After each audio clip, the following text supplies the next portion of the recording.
Hi guys, it's Mayla and I'm back with another video. I know a couple of weeks ago I told you guys that I had a surprise for you and that we were going to be doing something special with this area behind my gate, entrance to my backyard behind the gate. Well, we are going to start that process today. I am going to reveal what the surprise is and take you along so that we can get started on the process to creating what is to be for this space. So I want to take you back. We have a shed that was initially, hold on, let me turn the camera around and show you guys.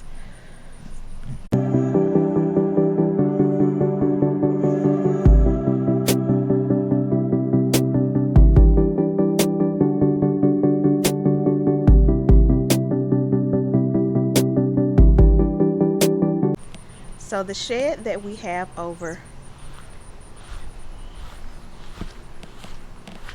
on the far end of my home over there was initially right here.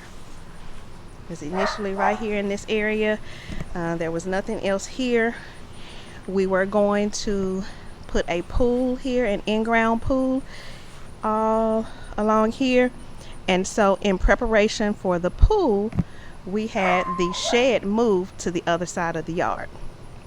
Well, after we had the shed moved and got the pool company back out here, the price had more than doubled from 2 years before when we got our quote. So that changed our plans. So we are not getting a pool anymore, and I just decided to turn my backyard into my garden oasis. So the shed that we have over on the other end, we had it finished off on the inside, and yeah, I wanted to face you guys. So the shed, we had it finished off on the inside last summer, and my husband has plans to turn it into his robotics shed. He has a hobby of robotics and building things, so he wants to be able to put all of his equipment and things in there. So all of my gardening stuff will need to go somewhere else. And of course, you know the issue that we have in our garage. It's only a 2-car garage. It is full of stuff that we pulled from out of the shed before we had it finished, and then we also had to dump things over here in our covered patio. So anyway, we have got to empty out the garage, and I needed something for all of my gardening supplies and all of the tools that I have and things like that. And I wanted something that was just for myself, something that I can organize, and I know where it is because I know that's where I put it last. So hence what we are doing right here. Let me show you guys what I have. I'm so excited. Here we are, guys. This is a East Oak large outdoor storage shed, and it is a vinyl shed. It is not wood. It is a 7x4.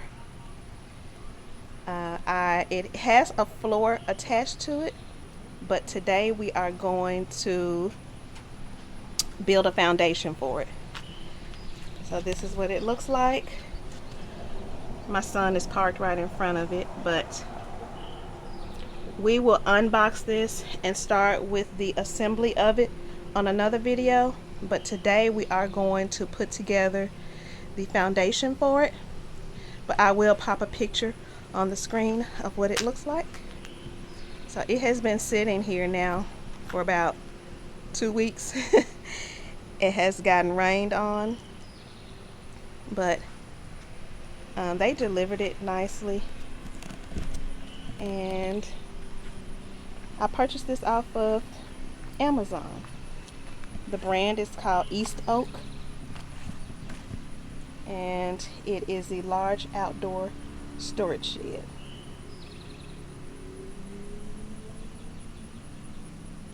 And like I said, I will post a picture on the screen of what this looks like. So before we get started on the foundation of that, what I need to do is treat my emerald green arborvitae for those bagworms. The last time I was in the last video, you guys, I noticed that I had bagworms on one of them. I pulled each and every single one of them off, and there was over 100 little tiny bagworms in there, in that bag.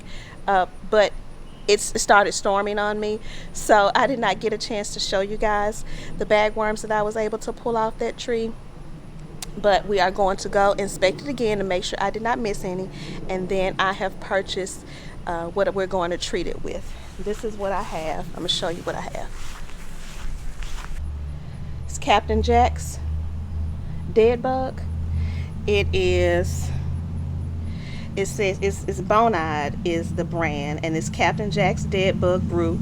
It kills bagworms, borers, beetles, caterpillars, codling moth, gypsy moth, Japanese beetles, loppers, leaf miners, spider mites, tent caterpillars, thrips, and more. I bought the concentrate, and we are going to mix it in my sprayer. You just mix it up with water, and then I'm going to treat it today and then come back next week and treat it again. So we're going to mix this up, treat this tree. I'm going to inspect it first, make sure I did not miss any of the bagworms. If I did, I will pull those off. We're going to spray the tree down, and then we're going to get started with the foundation. So come along with me. I already read the instructions, and I'm going to mix up 1 gallon of this stuff. We're going to spray it down now, and then we're just going to leave it so this already mixed up for when I come back and treat it again next week. And I might just go ahead and spray all of the trees down just in case it got to anything close to it. So this is the concentrate, and it said for 1 gallon you need 5 fluid ounces of this, and then fill it up with water to make 1 gallon. So we're going to pour about that much in there, and then we will go ahead and check the tree first to make sure I did not miss any, and then after I check the tree, then we'll spray it. All right. I meant to tell you guys, this is also for organic gardening. So this is okay around vegetables, fruits, and pets and children and everything.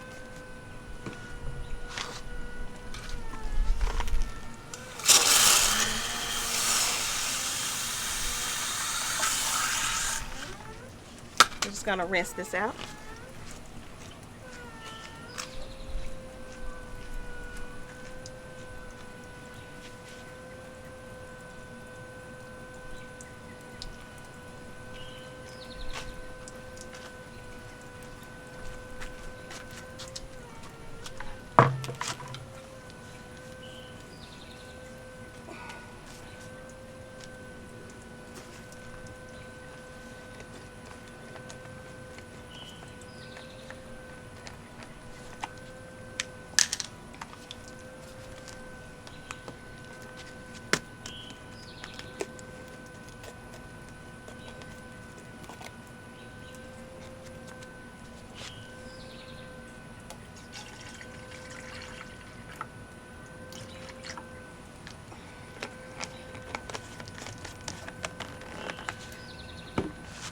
That's about 5 ounces.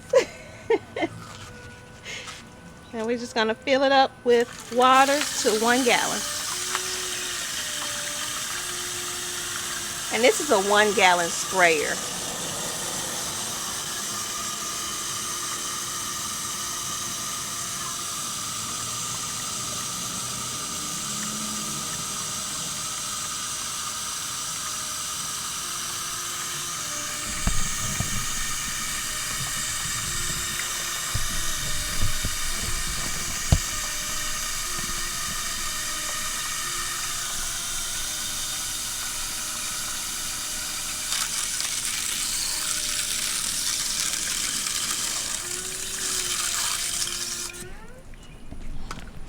That's about enough. So there are actually some new bagworms from when I pulled them all off just 3 days ago. It has rained for the past 2 days in a row, so it was 3 days ago that I was out here. I pulled everything off, and now I see some new ones. So I'm going to show you guys what they look like. We're going to pull them off, and then we're going to spray this entire tree. All right, this is what they look like.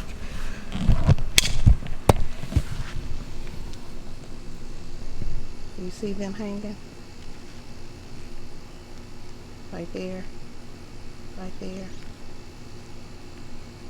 right there.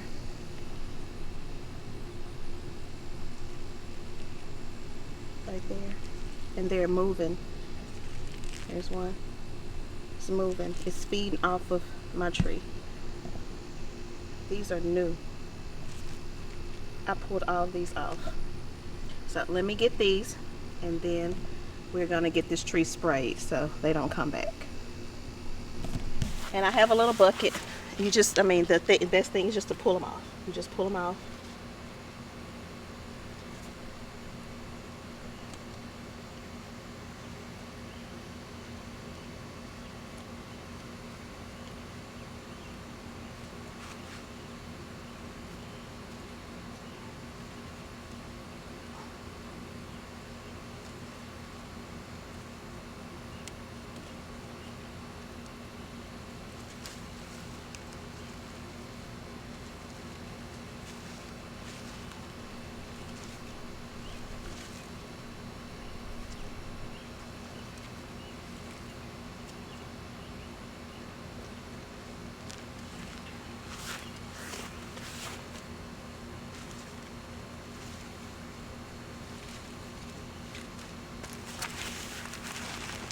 And you have to get in the tree really good. You got to get down in there and make sure. It's very hard. You can miss it because the little cocoon that they live in, that the bagworms live in, looks very much like the foliage of the tree. So it's very important that you really, really look carefully.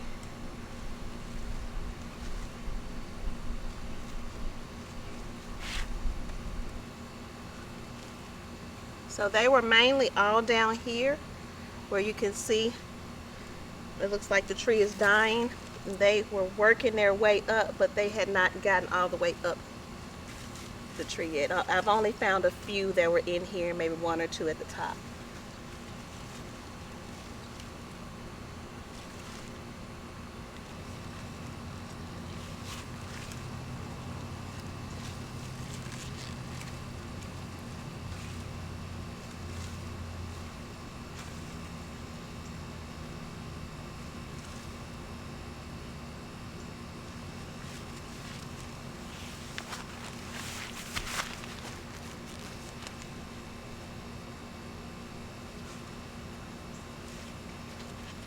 So this is not a task that you can do when you're in a rush.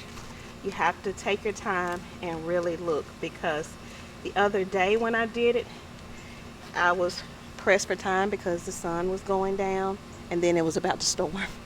And it started storming really fast. And so I was pressed for time, so I was rushing.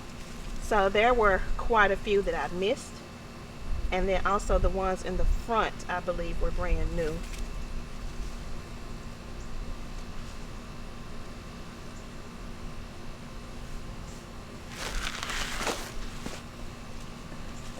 You have to just really take your time and go in. Oh, here's the mother. Here's the mother. Here it is. Look at this big one. I have not, all the rest of them have been really tiny. This one is huge. And I'm not sure if that's really a thing, that there's a mother or not. I'm not sure, but that one is really big and it was hiding on the inside.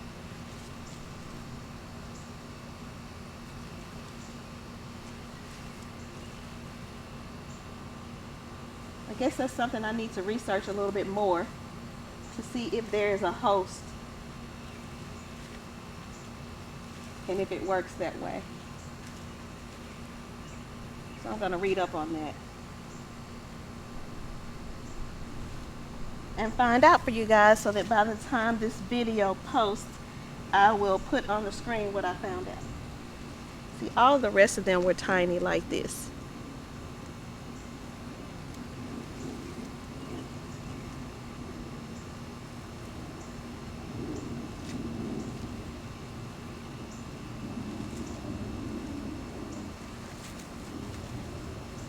show you guys what I got. I don't know if you can really see,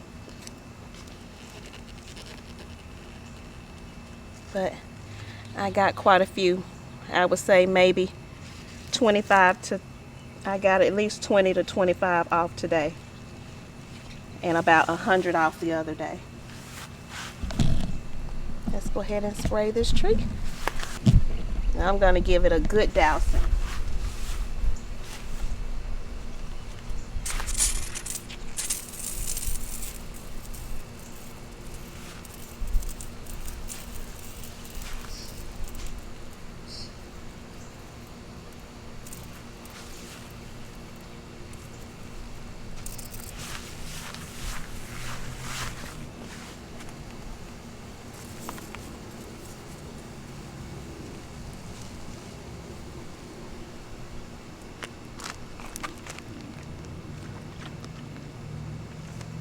Found another one.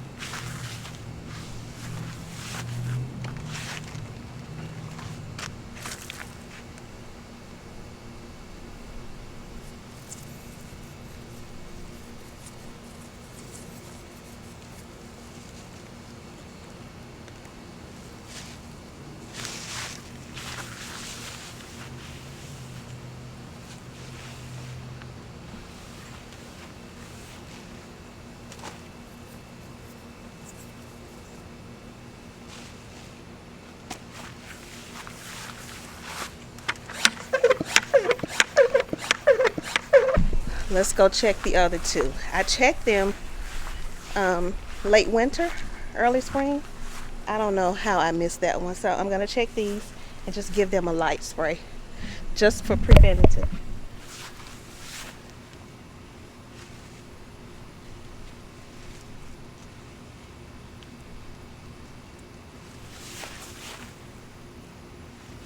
Like, it's best to treat for this late winter, early spring.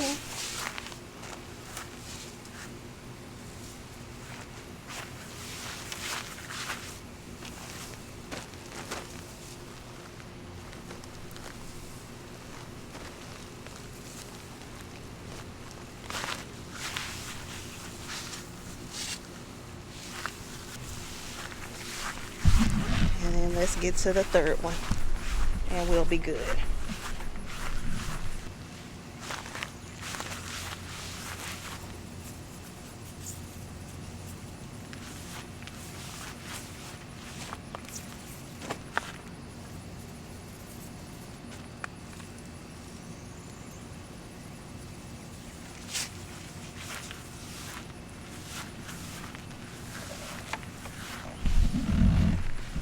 I think we're pretty good to go, guys.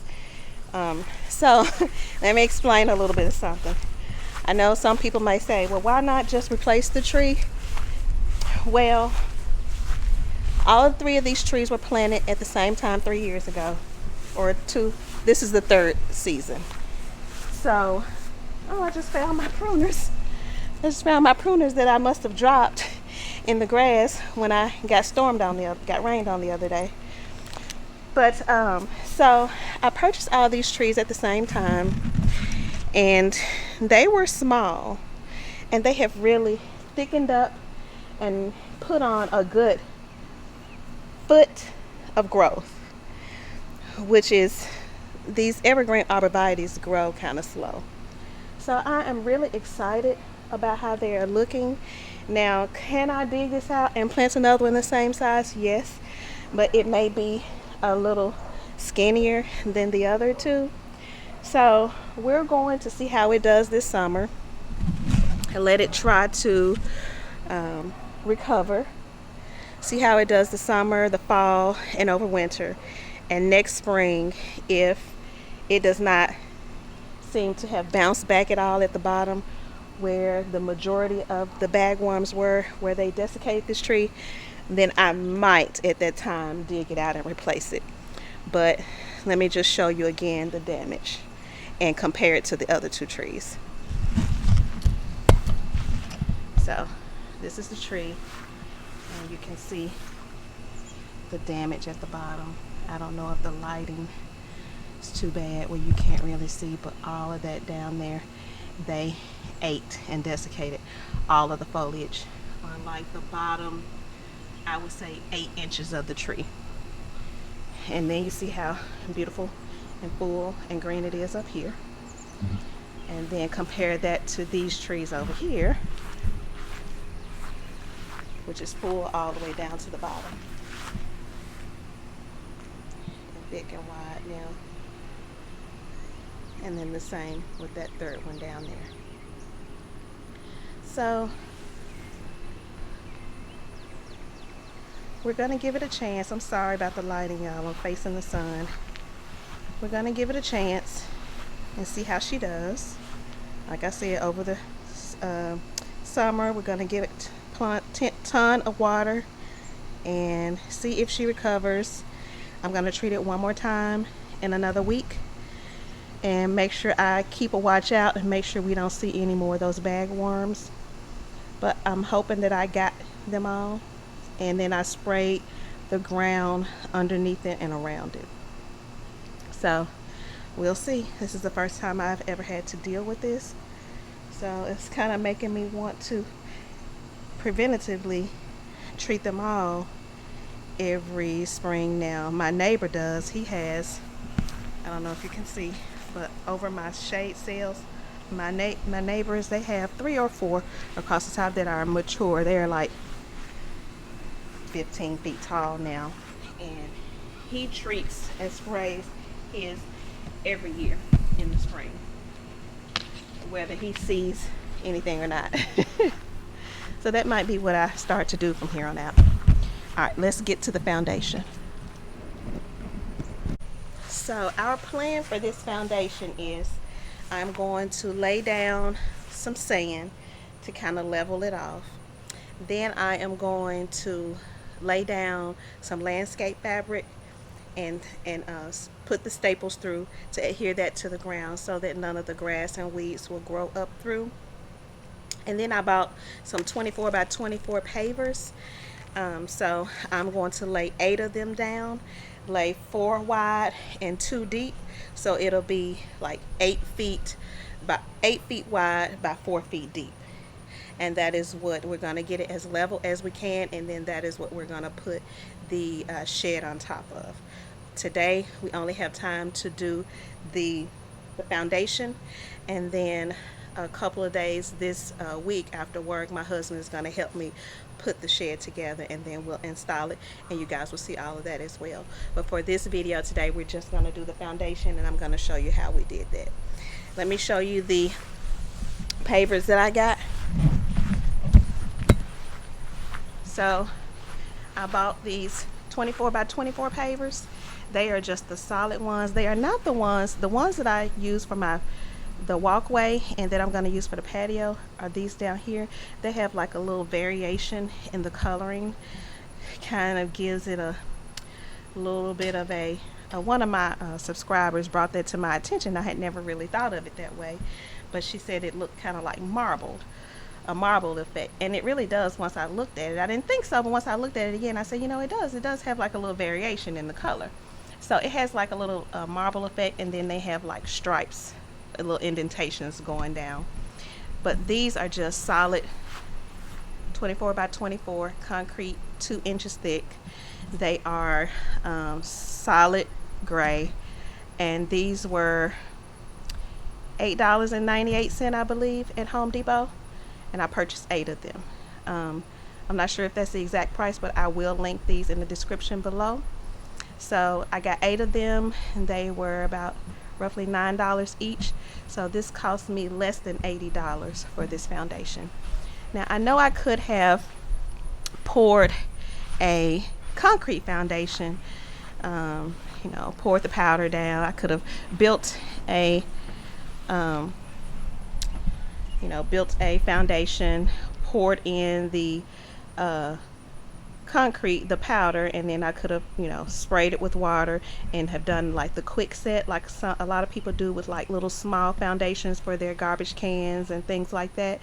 And that would have actually been a little bit cheaper than this. All you would need is a couple of pieces of 2x4 to frame out the foundation, and then you would need the bag, a couple of bags of concrete However, I do not want this to be permanent, simply because, let me show you.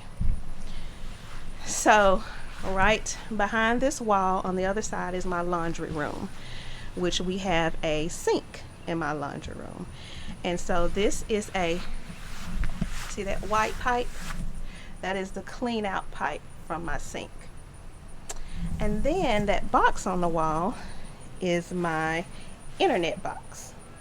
So there is cabling coming through my yard. You know, it's buried and it's going on up to here and up there. So since they have installed this a few years ago, they have not needed to ever get into that box. However, I don't want to put something here permanently that they cannot dig, that we cannot move, and they can't dig to that to get to the cable if they need to. And then also we couldn't cover up that clean out, that white pipe. So when we put down the pavers, when I put down the landscape fabric, I'm going to cut a hole around that clean out, and then I'm going to put the paver on one side, and then we'll leave a little gap where that is, which is only like maybe like 4 inches, because the pipe is only like a 4-inch PVC pipe. And then we're going to lay the next one here. So there will be a little gap in between the pavers. And on the front, just so that you can't see the gap, I might put a few rocks down there, just so that you don't see a big gap, and like a snake or whatever won't crawl in there and try to live underneath the shed. So we'll do it that way. And if at some point they ever need to get to that box or to that clean out down there, then we will just have to empty everything out of the shed, move it, and then they will have access to everything that they need. So let me get started. My son is going to come out when I need him to help me move those pavers. It is Father's Day today. My husband and I and my sisters and their husbands and a few other family members went to church with my father. That was his request for the day. And then after church, we went and had brunch at a restaurant in our downtown Memphis area. So we did that, and we got back home, and now my husband is gone to spend the evening with his sons at their house. So they get together and they play games, and so he's having fun with them, and I decided to stay here and do this. So just come along with me, guys.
So I put the sand down. I think we use 1, 2, 3.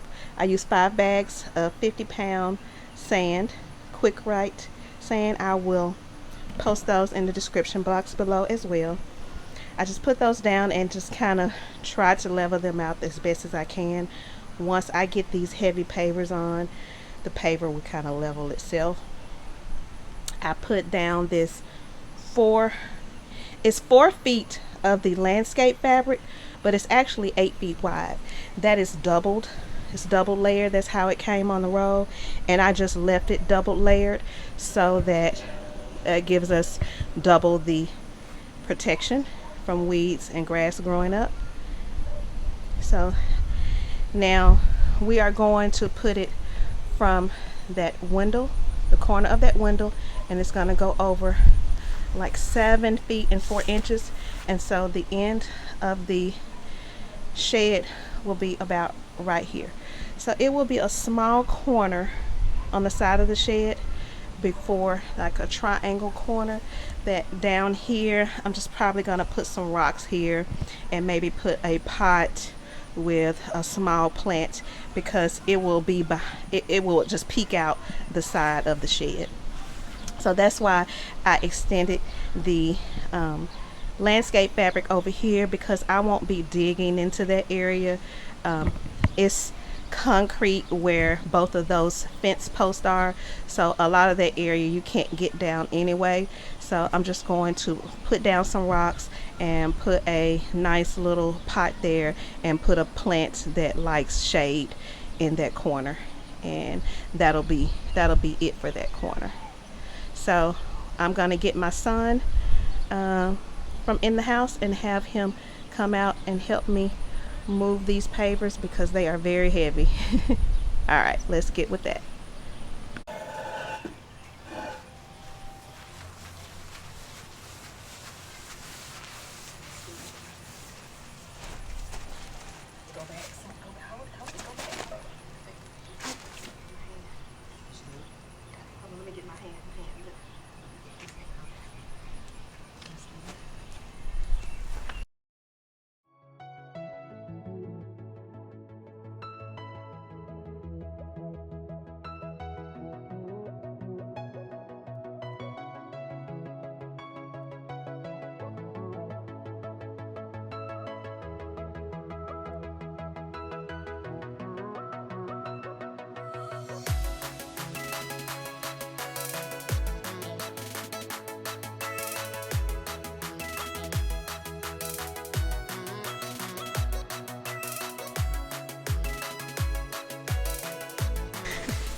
So I thought that was 8 feet wide, which doubled is 4 feet, but it really wasn't. It was too short.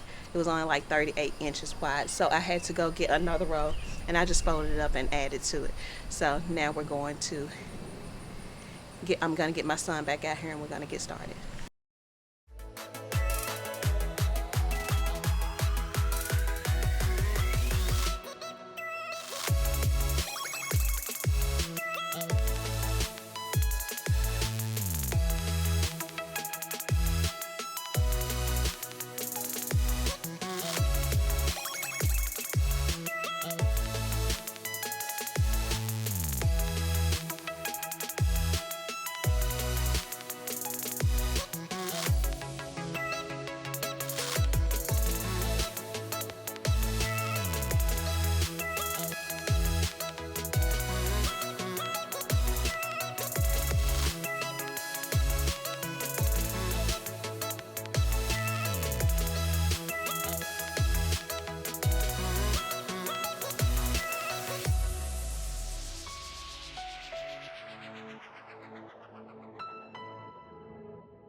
close till I get up. Time is barely on our side. I don't wanna waste what's left. The storms we chase are leading us, and love is all we'll ever trust. Yeah, no, I don't wanna waste what's left. And on we'll go, through the wastelands, through the highways, till my shadow turns to sun rays. And on we'll go, through the wastelands, through the highways, and on we'll go.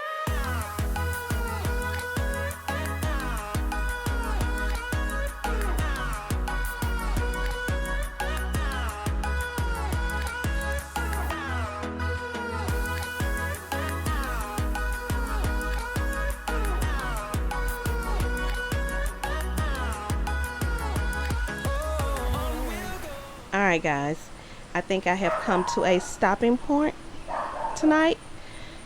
It is not perfect. I'm going to show you what concerns me and if I'm going to do anything about it or not.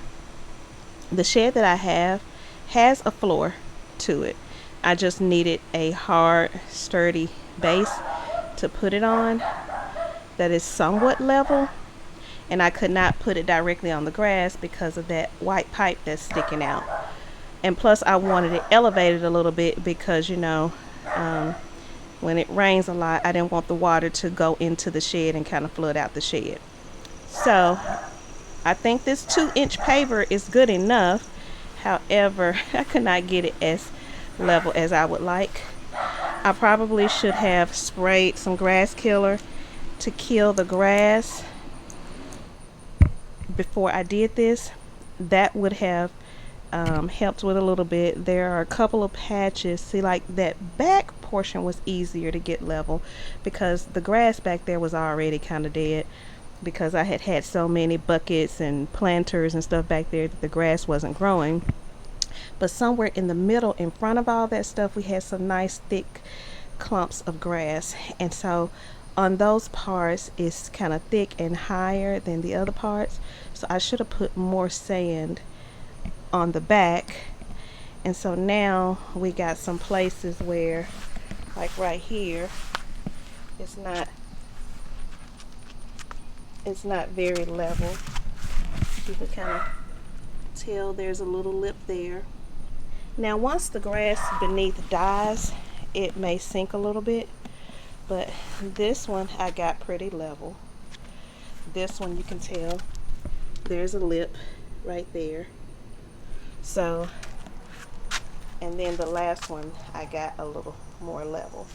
So like I said, I think it'll be okay once in a couple of days to a week, once the grass underneath there kind of dies out. You see how like this one is a little bit higher right there on the tip. So I might need to lift up the front ones and kind of put a little bit more sand across that front. But I don't know, we'll see. But yeah, I got the sand down, I got the landscape cloth down, we cut our holes so we can have access to the clean out. The only thing that's left to do now is to I'm going to cut off the excess over there, and then like that is maybe about 3 inches of excess landscape fabric that I need to cut off right there. And then we are going to start assembling and putting together the shed this week sometime. So yeah, I'm excited about that part. My husband and I are putting it together. We are going to record it all. He knows that he is going to be on camera. He does not like to talk, so you probably won't hear him talk much, but he will be on the camera. We will be putting this together, assembling the shed together. Remember, I will probably put on the screen one more time what the shed is going to look like once it is done, and I am really excited, guys. I really contemplated actually building my own, going and buying the wood, buying the 2x4s so I can build the frame, doing the exterior, painting it, and all of that. The only thing that concerned me was the roof. I did not know what I wanted to do with the roof. I did not want that tin roof that a lot of people put on their sheds, that metal tin roof, the corrugated. I did not want that. If I was going to build it, I wanted to look like the roof on my house and the roof on the other shed, which meant shingles and which meant plywood and all of that. And I'm nervous. I'm scared of that. I don't think I can do that, and plus I'm not crawling on top of anybody's roof to lay shingles. So anyway, so I went with this choice. I found it. There was a good deal the particular day that I bought it. It was 30% off, so it looked a little different and a little more luxury or beefed up than some of the other vinyl sheds that I had seen on Amazon.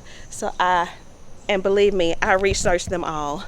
I was looking for sheds for a good 4 to 5 months and I've put several of them in my cart and said, well, I'll think about it, and then went and then took it out of the cart and then put it back in and then took it out and then went to Home Depot and went to other places, and then I went back and I found this one and I said, I'm gonna go ahead and pull the trigger and we are going to get this one.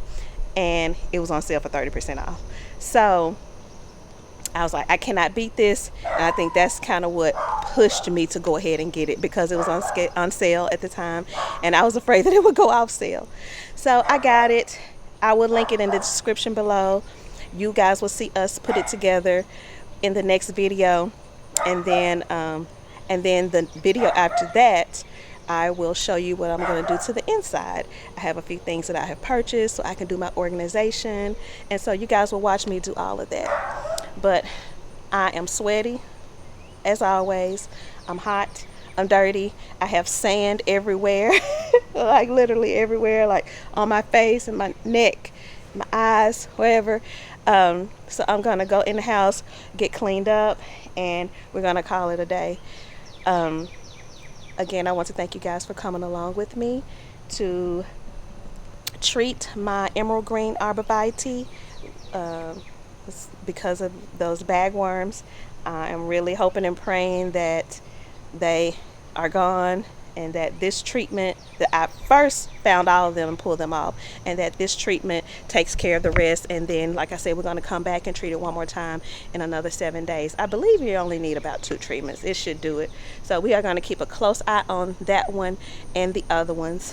And then I also, for laying the foundation of this shed. As always, if you guys are not subscribed and you like the content that I am bringing to you, go ahead, subscribe, hit the bell so you don't miss any of my content, any of my videos. If you have any questions, comments, suggestions, go ahead and leave them in the comment section below. I enjoy spending my evenings, my days with you guys, and I would love for you guys to continue following me.